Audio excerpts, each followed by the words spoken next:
하겠습니다. 네. 안녕하세요. 서바이벌 SF 토끼 한 마리 공상주의자입니다. 반갑습니다. 네, 저희 오늘 소개할 작품은요. 지금 띄워놨죠. 오, 어렵다. 개의설계사. 개의설계사. 아, 이거 되게 똑바로 하기가 어렵군요. 이게 여기 거울상이어가지고. 진짜 어렵다. 네. 개의설계사입니다. 이렇게 하면 되겠다. 네. 개의설계사인데, 문윤성 SF 문학상에서 장편 대상을 탄 작품이고요. 단요 작가님의 장편 소설입니다. 이 작가님의 데뷔작은 아닙니다. 네, 단요 작가님의 다이브라는 소설을 이미 발표하신 적이 있고요. 다만 그 박지리 문학상도 수상을 하셨고, 이 문윤성 SF 문학상은 기존에 활동하던 작가님도 도전하실 수 있는 상이어서 또 단요 작가님이 받으신 것 같습니다. 네, 지금 콩땅콩님이 환호를 해주시고 계십니다. 감사합니다. 와 해주시고 계세요. 네, 그래서 이 작품을 저희가 소개를 하게 된 계기가 제가 그냥 도서관에서 빌려서 읽었거든요. 읽었는데 너무 재밌는 거예요. 그래서 제가 이 책을 샀고 그 다음에 동상님한테도 사라고 부추겼고 그 다음에 다시 한번 저는 또 읽었고 네, 그랬습니다. 이 책이 어땠나요, 공사님? 저는 재밌게 읽었어요. 굉장히 좀 네. 이야기가 몰입감이 있고, 네. 스피디하고 전개가. 그렇죠. 그리고 이 주인공의 캐릭터가 굉장히 독특하다. 네.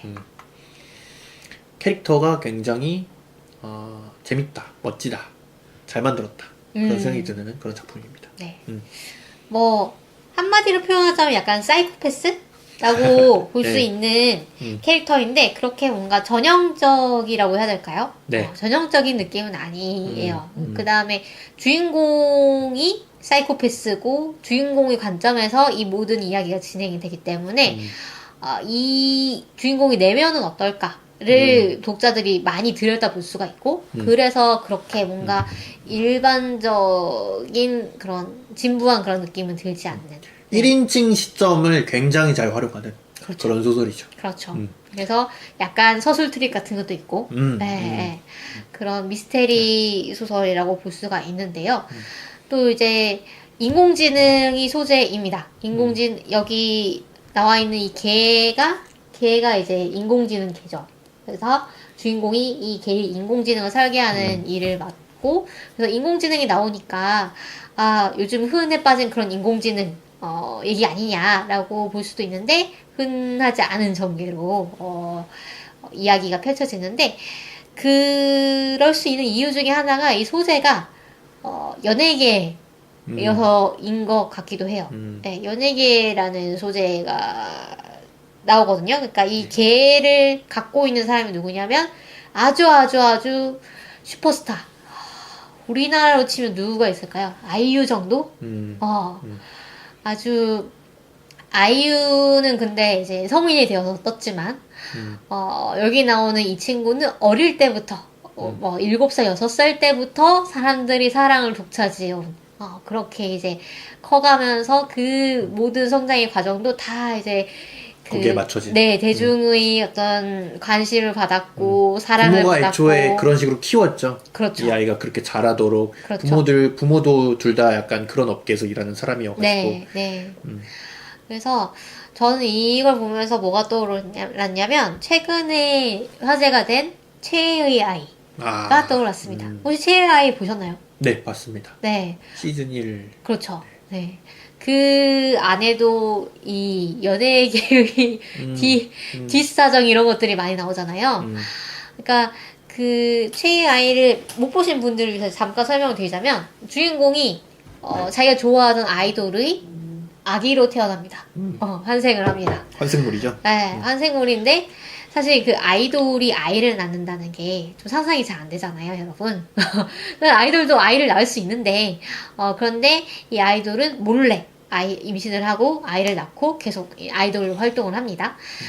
그리고 그런 숨겨진 자식 중에 하나로 환생을 하는데, 그런데 이 아이돌이 어떤 사건을 겪게 되죠. 사건을 겪고 이 주인공이 이 연예계에서 뭔가 자기 목적을 달성하기 위해서 고군분투를 하는 그런 내용인데, 그래서 내용은 상당히 현실적이에요. 예를 들면 막 거물 PD가 이 연예계에서 얼마나 막강한 권력을 가지고 있는가, 캐스팅을 하고 뭐 이런 걸 할 때, 그다음에 예를 들면 연애 시뮬레이션, 연애 리얼리티 쇼, 네, 뭐 요즘 네. 뭐 그런 거 많이 있잖아요. 뭐 나는 솔로 뭐 이런 것들. 그렇죠. 네, 그런 것들에 나오는 출연자들이 얼마나 이 악플 공격과 언론 공격 이런 것들에 취약한가, 이런 것들이 멘탈이 얼마나 붕괴되는가. 그렇죠. 네, 그런 것들이 아주 여과 없이 나옵니다.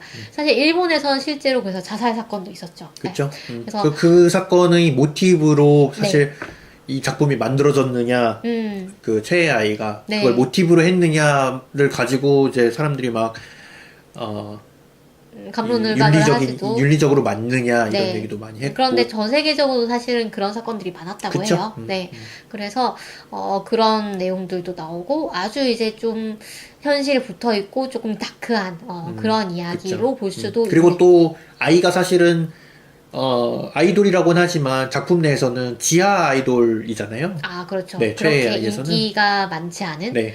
그 일본에만 있는 개념이긴 한데, 그냥 지하 아이돌이라는 것은 정말 지하에 있는 그런 스테이지 같은 데서 활동을 하게 되는 아직 뜨지 못한 아주 소수의 팬들에게 사랑받는 그런 아이돌을 뜻합니다. 하지만 이 아이는 뭔가 특별한 게 있다. 네. 이런 설정인데. 네네. 그래서 이 최애의 아이가 이 소설을 보면서도 좀 떠오르긴 했거든요. 여기서도 이제 연예계가 얼마나 더럽고 이 안의 사람을 얼마나 파멸적으로 그러니까 얼마나 이 속에 있는 사람들이 정신을 좀 먹는가. 이런 심지어 것들에 이 대해서. 책에서의 미디어 산업은 더 이상 뭔가 사람이 관리하지 않잖아요. 그렇죠. 인공지능들이 관리해가지고 네. 최적으로 얘네들을 착취하기 위한 그렇죠. 그런 시스템이 돌아가는 네. 그런 세계관이죠. 그래서 그런 최애 아이를 재밌게 보셨다면 또 게이 설계사도 아주 재밌게 보실 수 있지 않을까라는 생각도 들기도 합니다. 그래서 제가 사실 약간 막간 광고를 하자면 제가 최근에 칼럼을 쓰기 시작했거든요. 그래서 경북메일의 오피니언에 제가 칼럼을 쓰기 시작했는데 거기에 이 내용을 넣었어요. 이제 최애 아이와 이 게이 설계사에 대한 칼럼을 써가지고 한번 보셔도 좋을 것 같습니다. 저는 플루토도 많이 생각났어요, 보면서. 어떤 면에서요? 플루토에서 이제 로봇들이 보면은 뭐 인간을 얼마나 닮느냐 막 이런 네. 얘기 하잖아요. 내 기억을 지우지 마세요. 뭐 이런 거 나오잖아요. 그쵸. 네. 그리고 이 로봇들의 인공지능을 너무 향상시켰더니 얘네들이 막 깨어나지 못하더라 막 이런 얘기도 나오잖아요. 그런 것들이랑 좀 연관되는 부분들도 있고. 네. 그래서 좀 생각이 많이 났습니다. 그러게요. 그래서 이 게이 설계사를 그러면 본격적으로 좀 소개를 해보도록 하겠습니다. 네. 일단은 이 작가님이 직접 쓰신 이 작품에 대한 시놉시스가 있어요. 인터뷰할 때 직접 언급하신 그게 뭐냐면 슈퍼스타 소녀가 기르는 로봇 개가 있고 이 개죠. 네, 이 개가 있고 네, 그 로봇 개의 인공지능을 슈퍼스타에 맞춰서 설계한 설계사가 있고 근데 설계사의 동생이 있는데 쥐를 닮았고 설계사를 감정적으로 학대를 하죠. 그리고 슈퍼스타의 전 애인이 지금 자살을 한 상태고, 네, 아주 매운맛 전개죠. 자살을 한 상태고, 그 죽음에는 로봇개와 설계사가 얽혀 있습니다. 그래서, 이들의 필요와 욕망이 교집합처럼 모여서 이들을 소재로 하는 다큐멘터리가 또 제작이 돼요. 그래서 이 속에 다큐멘터리가 또 나오거든요. 약간 책 속의 프로그램처럼 다큐멘터리가 나오는데 그래서 결국 이 전 애인은 왜 죽었을까에 대해서 진상에 대해서 다가가는 그런 미스테리라고 볼 수가 있습니다. 그래서 심리 미스터리라고 볼 수도 있을 것 같은데요. 일단 주인공이 아까 말씀드린 대로 보통의 성격이 아니죠. 예, 그 약간 보통 사람과는 약간 다른 사고방식을 하는 사람이어서 극T다. 저는 그럴 수 있죠. 약간 그런 느낌 들었어요. 그럴 수 있죠. 극T다. 네. 사실 저도 T거든요. 아. 그래서 좀 공감이 되는 부분도 없지 않아 있었습니다. 네. 무서운데요? 그렇죠? 그러니까 예를 들면 그런 거예요. 내가 이 상황에서 일상생활을 하면서도 이 대화를 하면서 어떤 반응을 해야 잘 넘길 수가 있지? 아. 이게 보통 사람들은 그냥 자연스럽게 그냥 몸에 배인 대로 반응을 하면은 무난하게 넘어가는 거를 저는 약간 이렇게 생각을 해야 되는 경우들이 좀 있더라고요. 네. 그래서 그런 부분이 좀 공감이 가는 캐릭터였습니다. 그러니까, 그러니까 뭔가 네. 그럴 때도 있죠. 이 사람이 얘기를 하는데 내가 하고 싶은 반응을 생각하는 게 아니라 이 사람이 무슨 반응을 원할까를 생각할 때도 있잖아요. 그렇죠. 그런 경우도 좀 있고. 네. 그래서 그 말씀, 그러니까 들으시면 아시겠지만 이 주인공은 일반 사람들이 느끼는 대로 느끼지 못하고 보통의 사람들이 감정이 없는 느끼는 거죠, 대로 어떻게 보면. 느끼지 못하고 감정이 없다기보다는 그러니까 다른 식의 감정이 있다 이렇게 얘기하는 보통 거죠. 사람들이 즐거움을 느끼는 데에서 즐거움을 느끼지 못하고 보통 사람들이 즐거움을 느끼지 않는 데에서 즐거움을 느끼는 네 그런 캐릭터입니다. 그래서 근데 이제 어떤 데서 즐거움을 느끼냐면 뭔가 이제 작은 동물을 죽인다거나 뭔가 본인이 이렇게 자해를 한다거나 뭐 뭔가 이런 사람이 이렇게 썰리는 이 상상을 한다거나 뭐 이런 것에서 즐거움을 느끼는 거예요. 그래서 정말로 이 사회에서 용인되지 못하는 그런 성향을 가졌지만 불행인지 다행인지 모르게 아직까지는 범죄를 저지르지 않고 살아오고 있습니다. 왜냐하면 동생이라는 브레이크가 있기 때문이죠. 네. 그래서 동생과의 관계도 참 좀 골 때립니다. 네, 동생은 이 오빠의 이런 캐릭터를 어렸을 때 이미 일찌감치 눈치를 챘어요. 상당히 이제 눈치가 빠른 성격이어서. 근데 그거를 보고 이 오빠를 약간 억압하고 좀 속박을 하기 시작하는 거죠. 이렇게 통제를 하려고 하고 이 오빠는 그러니까 예를 들면 아주 사나운 개를 키우고 있는 것처럼 이 목줄을 매서 내가 이 목줄을 잡아야만 직성이 풀리는 그런 식의 관계인 거예요. 그 다음에 주인공은 그 억압적 관계에서도 또 약간 이상한 그 만족감을 느끼고 있는 거죠. 그렇죠. 그래서 이 둘의 관계가 건강하지 못한 관계처럼 보이지만 어쨌든 이 둘이 정상적으로 이 사회생활을 할 수 있도록 그리고 서로 만족을 느끼는. 그렇죠. 그렇게 유지를 주인공은 사실 해주는 거죠. 모든 인간관계를 그렇게 해석해요. 책에서 나오지만 주인공 모든 인간관계는 사실 서로 뭔가 만족을 위해서 어떤 쾌락을 얻기 위해서 서로 좀 협상을 하는 거다. 네, 이렇게 이해하잖아요. 그건 저는 뭐 맞는 분석이라고도 생각하는데, 네. 너무 어쨌든, 무서운데요? 그러니까 우리가 일방적인 관계는 없잖아요. 항상 이제 주고받는 관계인데, 그 사이에서 어떤 균형을 잘 유지를 해야지, 사실은, 누가 일방적으로, 나만 편할래. 뭐 이런 식으로 하면 그 관계가 깨지잖아요.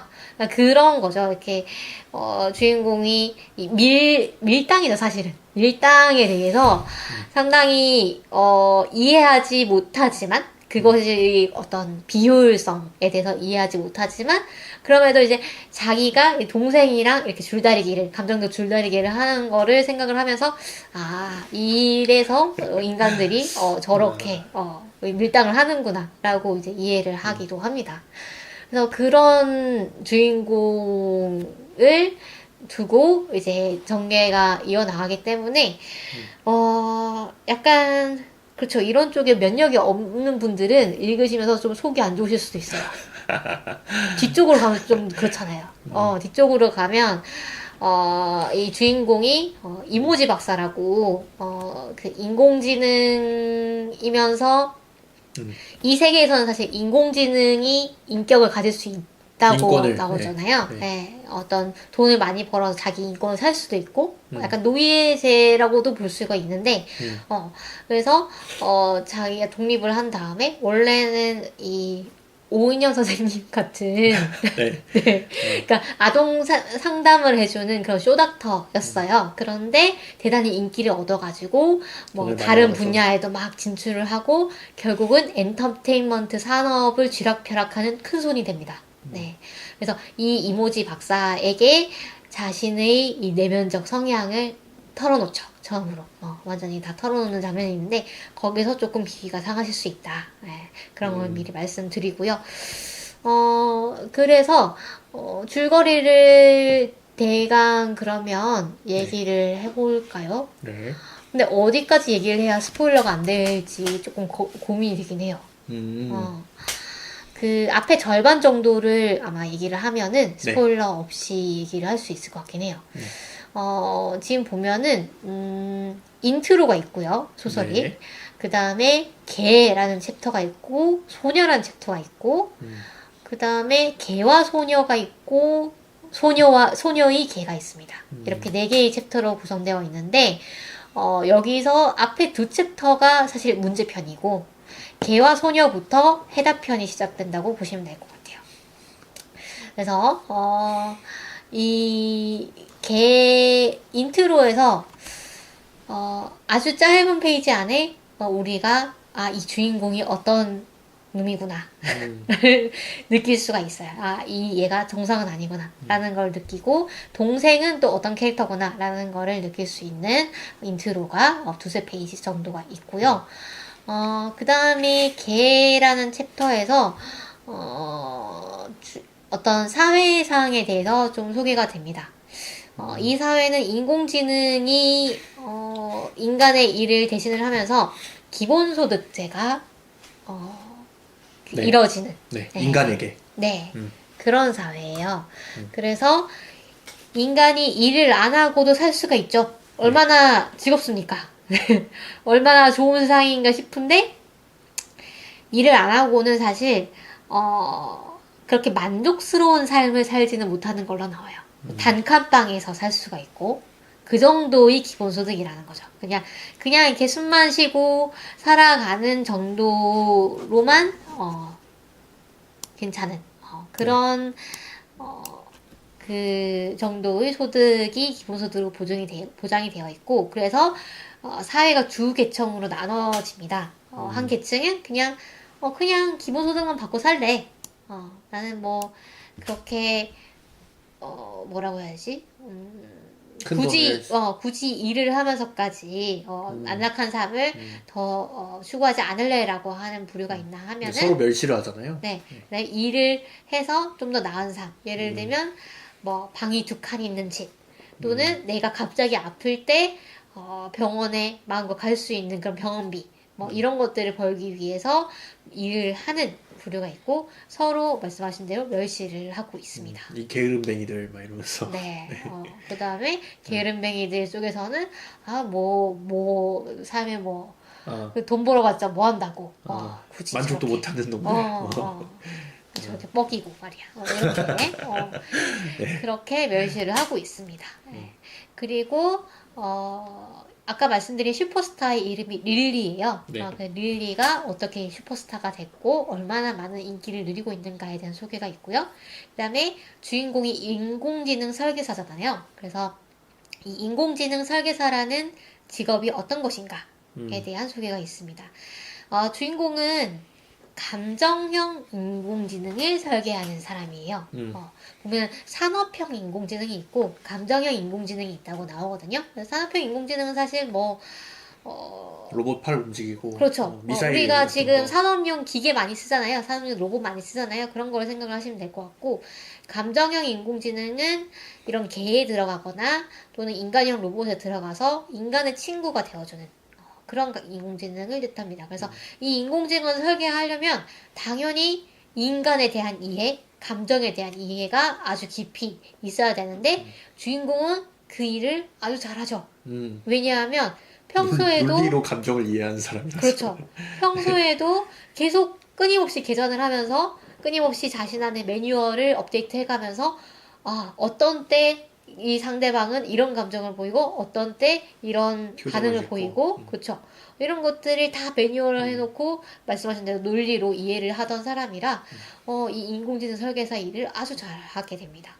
그래서 그 애매한 웃음을 짓는 장면이 계속 나오잖아요. 주인공이 그쵸. 그 고객들한테 이런 대강 쓸쓸한 표정을 지으면 상대방이 알아서 해석을 해준다. 이런 것도 그 장면이 너무 네. 보면서 네. 약간 너무 그럴 듯해가지고 그렇죠. 약간 소름 돋았어요. 네, 맞아요. 그분도 너무 음, 약간 뭐라고 해야 될까요?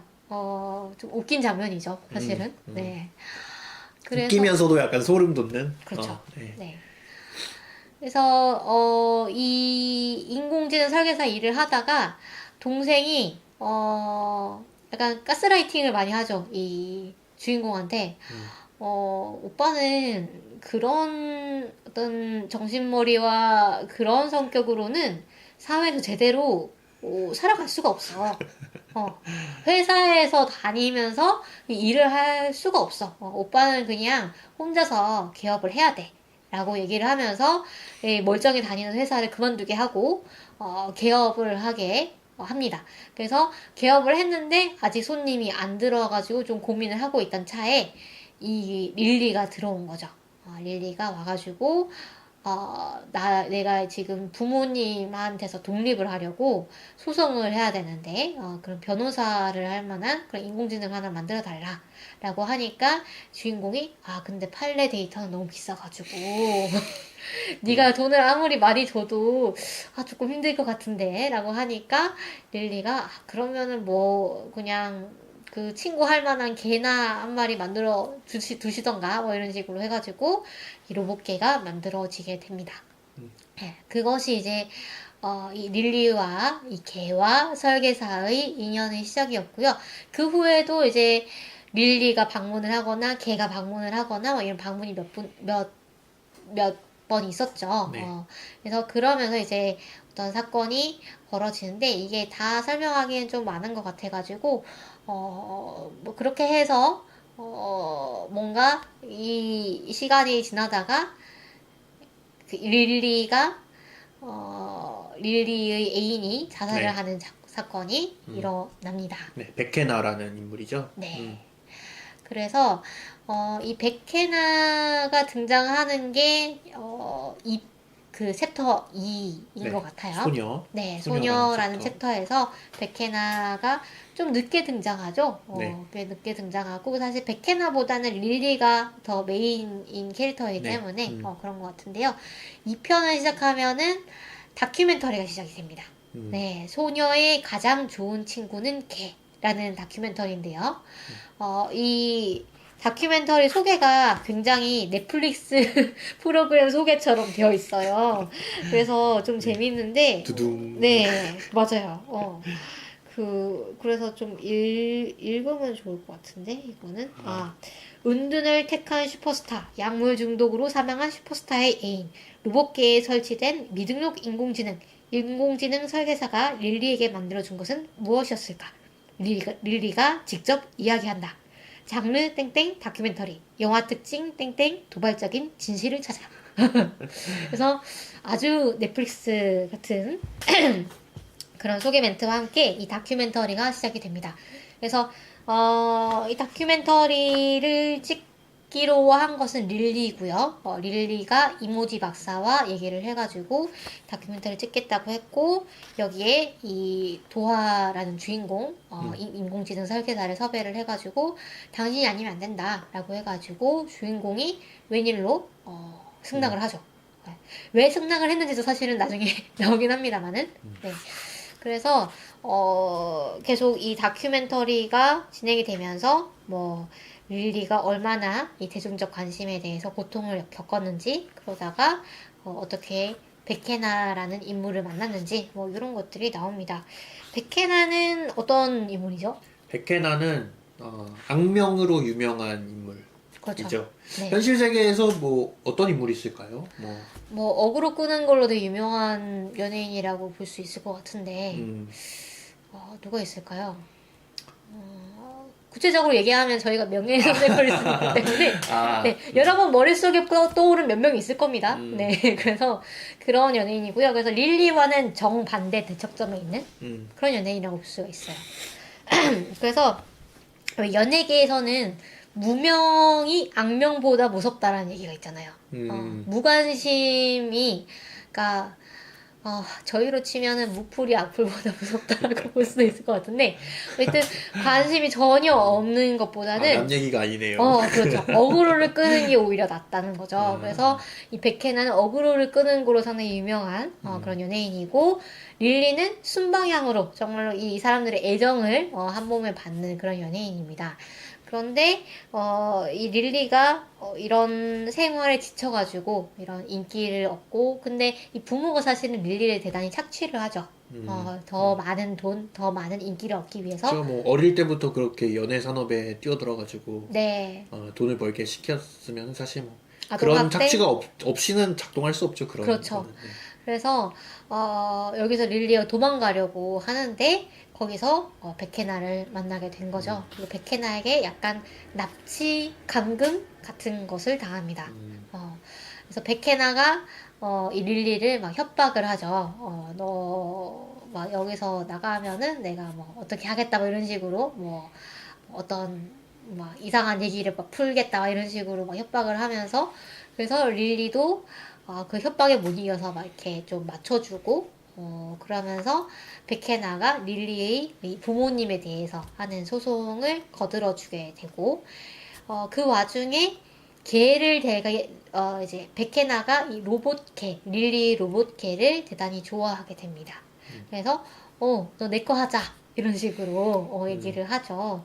그러면서 걔가 걔는 릴리를 좋아하지만 그 릴리가 소송에서 이기고 부모님한테서 독립을 하려면 백혜나가 필요하겠다라는 판단을 하고 백혜나를 이용하게 되죠. 그래서 소송을 도와주시면 제가 당신의 것이 될게요.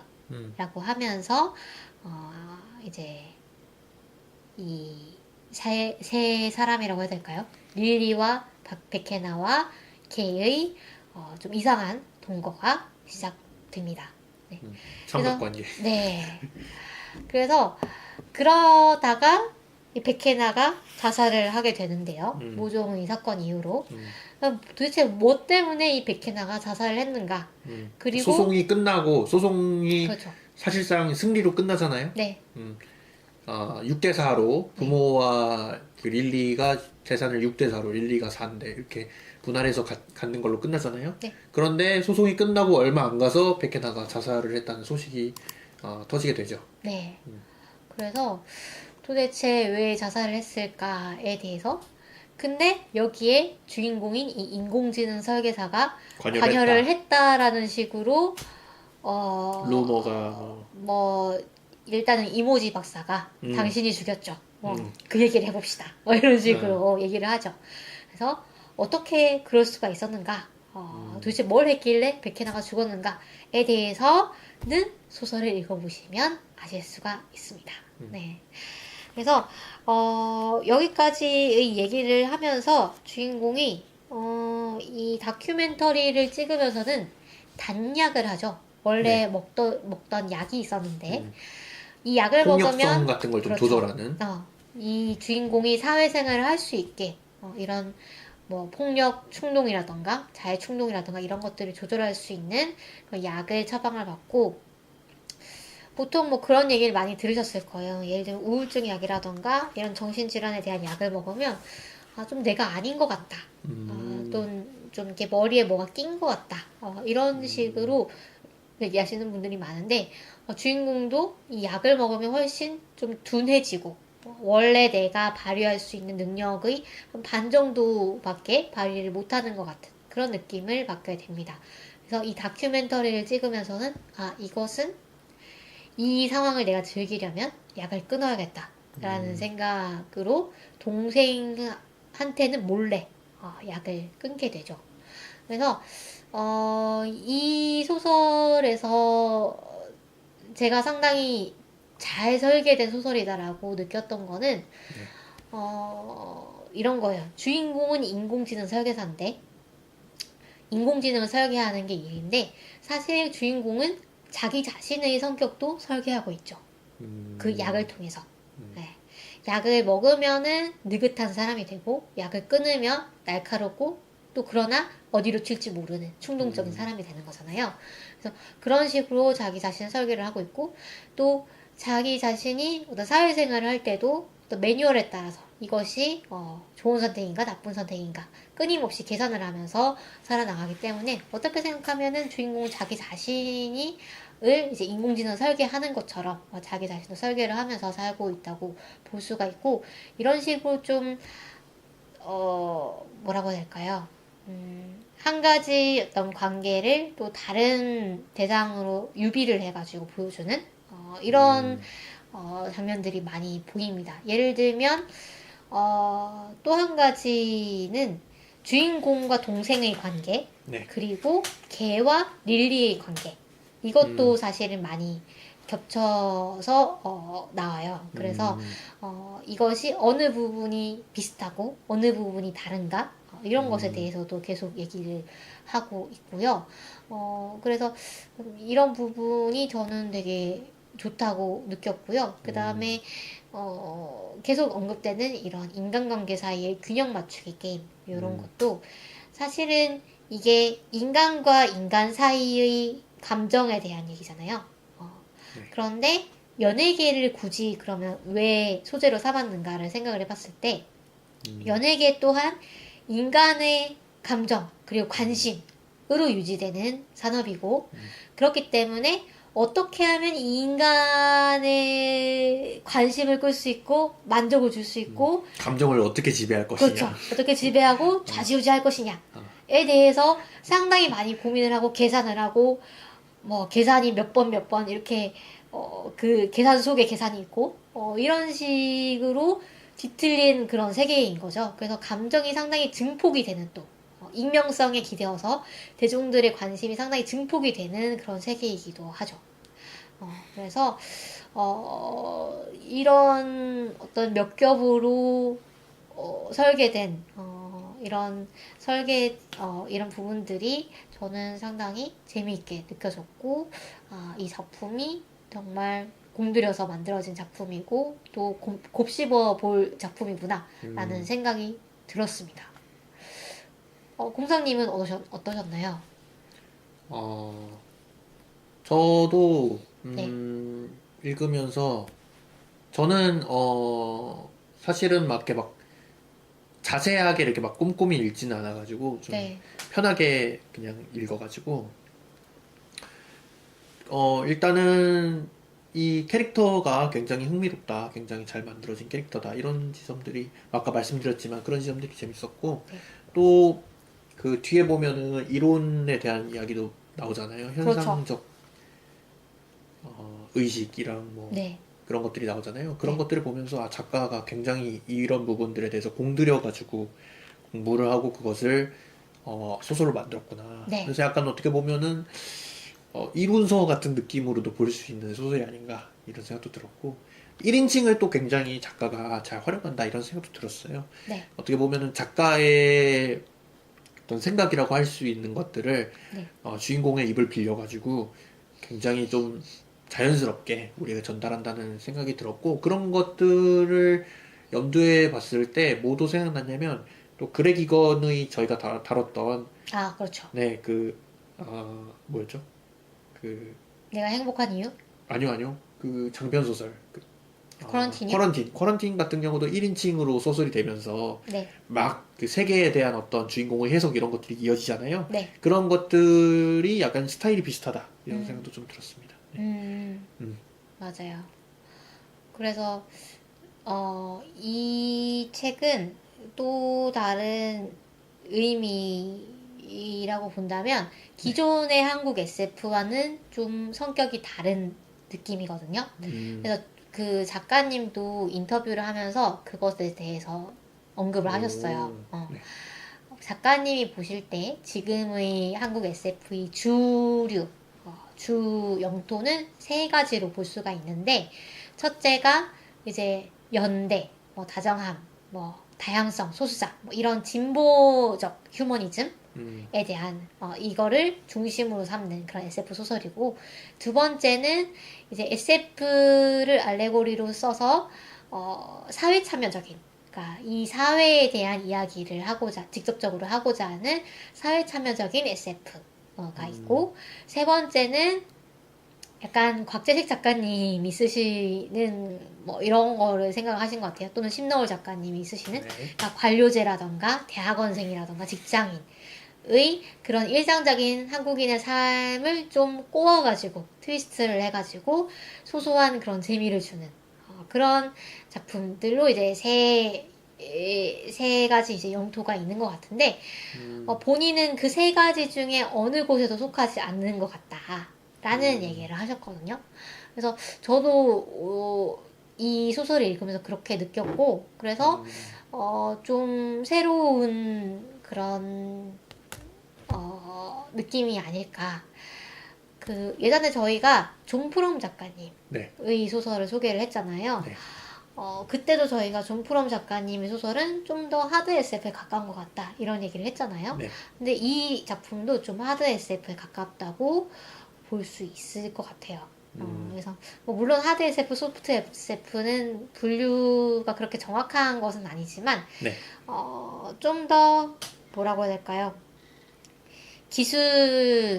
과학기술의 그 생리라고 해야 될까요? 그 어떤 본질적인 부분에 대해서 좀 더 깊게 파고 들어가고, 그것이 좀 더 소설의 주요한 장치와 아주 긴밀하게 연결이 되어 있고, 그 다음에 작가 본인도 그것에 대해서 좀 깊이 파고드는 거를 좀 선택을 하고, 그 다음에 문체 자체도 좀 더 건조한 느낌이 들기도 하고, 어떻게 보면 좀 과격하기도 하고, 그런 느낌이 전 들었습니다. 그래서 저는 이걸 보면서, 제임스 벨러드가 생각이 났거든요. 네. 근데 작가님도 제임스 벨러드한테 아주 영향을 많이 받았다고 또 인터뷰에서 언급을 하시더라고요. 제임스 그레이미엄 벨러드의 작품으로는 뭐, 대표적으로는 크래시 같은 게 있겠죠. 그래서, 크래시. 네. 네. 사실 그 벨러드에 비하면은 이 작품은 좀 순한 맛이긴 한데, 벨러드의 작품은, 읽고 있으면 정말로 속이 울렁거려 좀 못 읽을 것 머리가 같은 어지러운. 그런 작품이기도 한데, 우리가 도덕적으로 이런 건 하면 안 되라고 생각을 하는 그런 틀을 일부러 좀 비틀어 여는 느낌이라고 해야 될까요? 일부러 그 틈새를 막 비틀어 여는 그런 느낌이 있는데, 이 작품도 약간 그런 느낌이 있긴 합니다. 그래서 좀 과감하게 이 외연을 넓히는, 좀 경계를 확장하는 그런 느낌이 드는 소설이었어요. 네. 그래서, 저는 그런 부분이 또 좋았고요. 그 다음에 아까 말씀드린 그런 이모지 박사의 캐릭터도 상당히 매력적이에요. 네, 이모지 박사가 뭐 자기 자신의 그 윤리 판단기 뭐 이런 게 있잖아요. 네. 그거에 따라서 행동을 하지만 어쨌든 인간의 감정에 대해서 상당히 흥미를 갖고 있단 말이죠. 그래서 사실은 그 윤리 판단기가 오케이라고 하면 안 될 것 같은 그런 선택을 약간 뭐라고 해야 될까요? 합리화를 거쳐서. 그쵸. 합리화와 개변과 이런 것들 통해서, 누가 이제 청문회 부르면은, 저는 이러이러해서 이렇게 판단을 했습니다. 라고 하는 완벽한 논리를 만들어 두고 행동을 하죠. 근데 그것도 사실은 주인공도 마찬가지입니다. 주인공도, 어떤 행동을 할 때는 항상, 이게 도덕적으로 생각했을 때 이렇게 변명을 하면 될 거야. 라는 걸 항상 다 이렇게 완벽하게 만들어 두고 행동을 하는 성격이죠. 그런 면에서 상당히 이제 겹치는 뭐라고 해야 될까요? 그런 여러 가지 알레고리적인 네, 그런 비유들이 들어가 있는 아주 재미있는, 파고들수록 좀 재미있는 그런 소설입니다. 그래서 그 정도 저는 얘기를 하면 될 것 같고요. 네.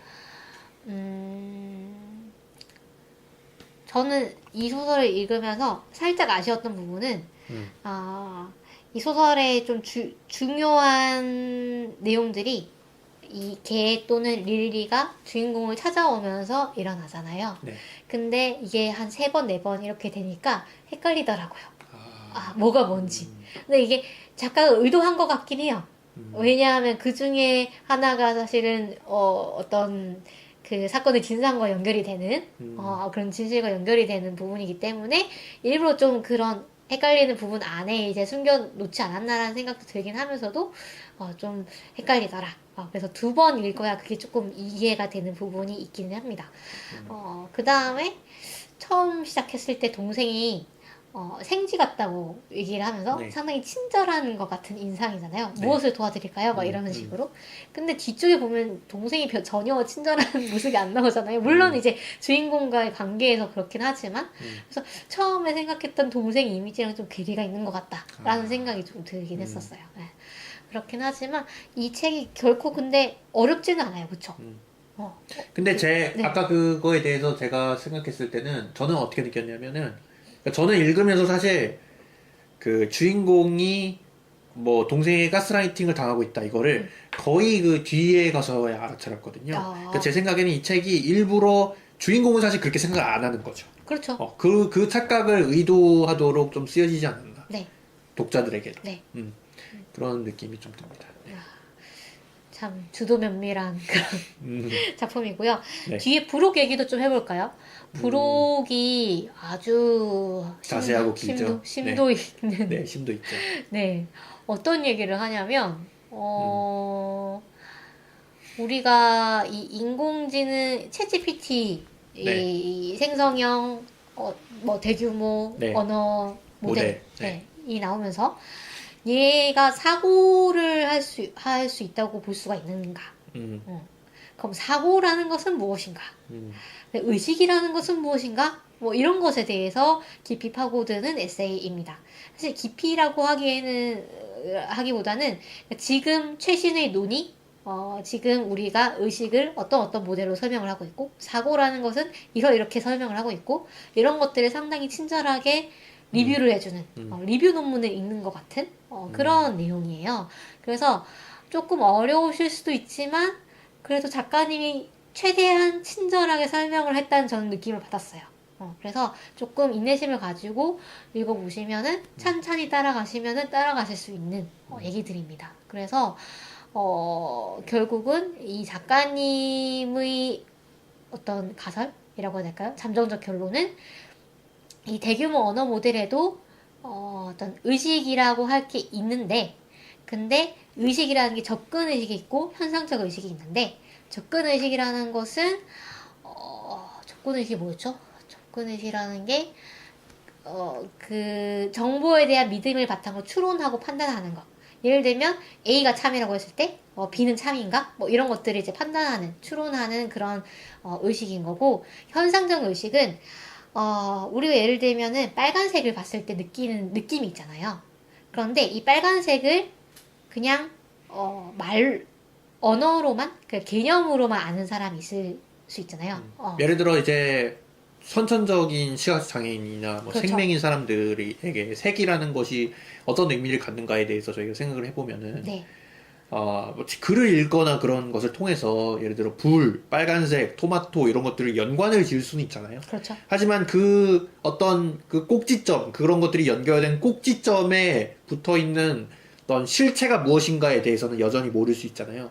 그런 어떤 지식의 총체만 가지고 뭔가 판단을 한다면은 그게 이제 접근 의식이 되는 거고, 그 꼭지점에 대한 어떤 실체를 우리가 뭔가 느낀다, 감각할 수 있다. 그것에 대해서 우리가 어떻게 사실 감각하고 그런 것에 대해서는 과학적으로 명확히 밝혀진 건 없지만, 그런 게 만약 뭐 과학적으로 어떤 설명할 수 있다면 그런 것들이 아마 뭐 현상적 의식에 대응되지 않나 이렇게 말씀하시는 것 같아요. 네. 그래서 현상적 의식은 느낌이라고 볼 수가 있고요. 네. 예를 들면 근데 이 느낌이라는 게 상당히 주관적이고 어떻게 설명하기가 힘든 거잖아요. 예를 네. 들면 제가 빨간색을 봤을 때 느끼는 느낌과 공상님이 빨간색을 봤을 때 느끼는 느낌이 다를 수가 있어요. 그러나 우리는 이것을 똑같은 것을 보고 빨간색이라고 하자. 이렇게 심지어 약속을 한 거죠. 볼 때는 다른 색으로 보일 수도 있어요, 사실. 그렇죠. 그쵸. 그래서 그런 것들에 대해서 우리 인간의 현상적 의식도 설명을 못하기 때문에 이 인공지능에게 현상적 의식이 있는지는 판단을 할 수가 없다. 라는 것이 잠정적인 결론이었고, 뭐, 거기서 더 나아가서 이 대규모 언어 모델이 사실은 그 왜, 진실이 아닌데, 사실이 아닌데 사실인 것처럼 자신만만하게 얘기하는 그런 현상을 우리가 환각, 헐루시네이션이라고 하는데 이것이 왜 일어나는가에 대해서 작가님 나름대로 추측을 해보고 실험을 해보는 그런 내용들이 뒤에 이어집니다. 네. 그래서 상당히 재미있는 내용들이고요. 이거를 읽고 나면 또 앞에 내용이 그렇게 뭐 직접적으로 연관이 되진 않지만 그래서 네. 앞에 내용을 읽고 나서 이 내용을 읽으면 조금 더 확장되는 그런 생각을 하실 수가 그래서 있고 이제 뭐 네. 그 현상적 의식이 다르다 이런 얘기가 나오잖아요. 네. 그런 것들도 보면은 사실 이 작품에서 도하의 현상적 의식이라는 것이 다른 개인, 다른 사람과 다르다라고 그렇죠. 말할 수 있게 되는 거죠. 어떤 그렇죠. 네, 그런 언어. 그리고 그래서 갖추는 이 작가님은 결국은 인공지능이 도구 이상의 존재가 될 것이다라고 생각을 하시는데 근데 우리와는 다른 존재일 것은 자명하고 그 다음에 그 인공지능이 더 이상 뭐 인간과 얼마나 비슷한가 이런 것을 가지고 판단을 할 필요는 없다고 생각을 하시는 거죠. 그래서 인간에게 사실 감정이라는 게 사실 이 책이 인공지능에 대한 책이라기보다는 제가 봤을 때는 감정에 대한 책이라고 생각이 들어요. 감정에 대한 사고 실험을 한 책이라고 생각을 드는데, 이 감정이라는 것이 인간에게는 사실 존재의 굴레라고 볼 수가 있잖아요. 예를 들면, 우리가 밥을 먹었을 때 행복하니까 밥을 먹잖아요. 그러니까 살아있을 수가 있는 거죠. 그래서 우리는 감정에 좌우되는 생물이고, 감정에 사실 있어서 우리가 존재할 수 있고, 더 나아가자면, 감정이 없이 존재하는 것이 무엇인지를 우리는 모르는 거죠. 그런데 인공지능에게는 그렇지 않을 수 있고 인간 외의 어떤 다른 생물에게는 그렇지 않을 수 있기 때문에 인공지능에 있어서 존재의 굴레란 무엇인가를 생각해 보는 것도 재밌겠다라는 얘기도 나오고 있습니다. 그래서 여러모로 이 앞에 소설도 그렇고 뒤에 있는 부록도 그렇고 이 부분들을 한번 읽어보시면 너무 좋을 것 같다라는 생각이 드는 책이었고요. 이 단요 작가님의 수레바퀴 이후라는 장편 소설이 또 나왔거든요. 이건 박지리 문학상 수상작인데 이거는 어떤 거냐면 이것도 설정이 되게 재밌어요. 사람들 머리 위에 수레바퀴 모양의 원판이 떠 있는 거예요. 약간 데스노트에서 남은 그 수명이 나오는 것처럼 수레바퀴 모양의 원판이 떠 있는데 이게 내가 착한 일 하면은 청색으로 가고 나쁜 일 하면은 빨간색으로 가요. 그래서 이게 내가 죽었을 때 천국으로 가는지 지옥으로 가는지에 대한 확률을 보여줍니다. 그래서 청색이 많으면은 천국으로 갈 확률이 높은 거고 그 다음에 예를 들면 국회의원이 할 수 있는 착한 일과 청소부가 할 수 있는 착한 일은 또 다를 수 있잖아요, 스케일이. 그래서 그것도 상대적으로 판단을 해가지고 이 바늘이 움직입니다. 그런 아주 재미있는 설정 하에서 쓰여진 장편 소설이에요. 그래서 이것도 재밌네요. 재밌을 것 같아서 이 소설 이름이 세계는 이렇게 바뀐다. 수레바퀴 뭐 요거네요. 네. 네. 그러니까 그래. 부제인 것 같고 그런 것 수레바퀴는 같아요. 네. 제목이 세계는 이렇게 바뀐다. 네. 그래서 이런 사회가 되면은 예를 들면 우리 기후 위기라던가 이런 전지구적인 이런 위기는 우리가 어떻게 대처를 하게 될까? 뭐 이런 얘기도 하고 있는 소설인 것 같습니다. 네, 여기까지 너무 길어졌네요. 네. 이 게이 설계사에 대한 얘기를 했는데요. 사실은 제가 더 준비를 많이 했거든요.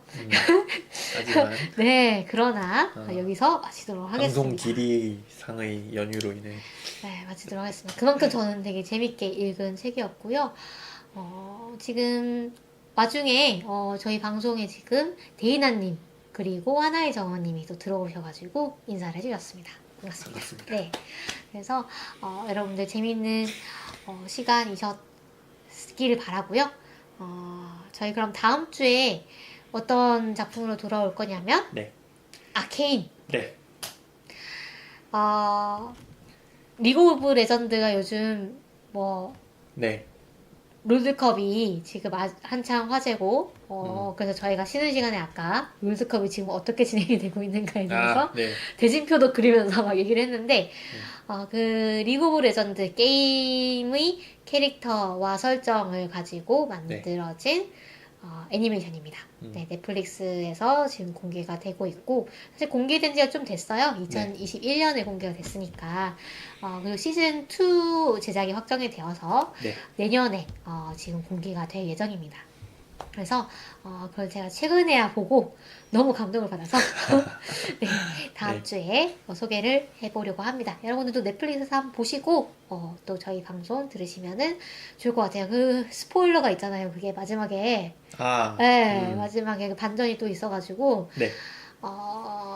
보시고 네, 저희 방송 보시고 네, 들으시면 더 재밌을 것 같긴 합니다. 네. 네, 그러면 저희 다음 주에 만나 뵙도록 하죠. 네, 저희 다음 주에 만나요.